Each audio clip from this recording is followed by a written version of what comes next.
पुस्तक महाकाल एवं युग प्रत्यावर्तन प्रक्रिया भाग 58 विषय भगीरथ एवं सुनसेफ मानकर अन्वेषण र आहुरी आगकू।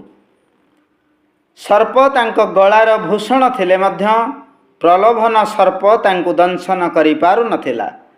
भूत प्रेत पतित पीड़ित उपेक्षित एवं उपहासास्पद जेउ मानंकु समस्ते निज ठारु दूरे रखती सही माने ही विशाल शिव सेनार अंतर्भुक्त होइथिले, जहांकर ललाट उज्ज्वल चरित्र निमंते चंद्रमा परि झटकु थाए। सही पतित पावनंकु देव देव महादेव व्यतीत आउ कौन कह जाई पारे।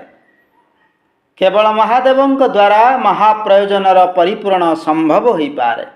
महादेवंकु प्रसन्न करिवा पाई क्षुद्र नरपशु ठारू आरंभ करी महामानव पर्यंत समस्त प्रकार व्यक्ति समर्थ हुअन्ति।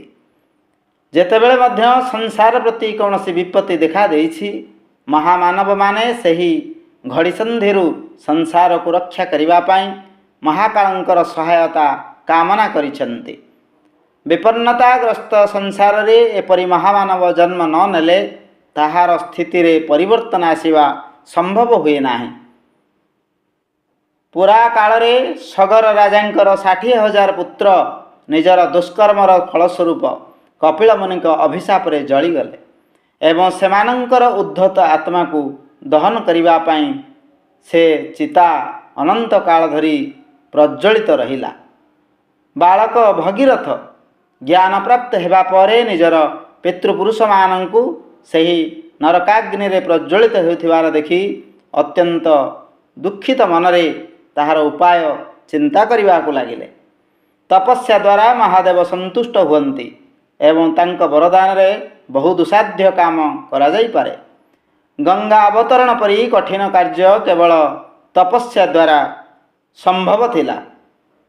क्रमशः आगामी भागरे आहुरी आगकू।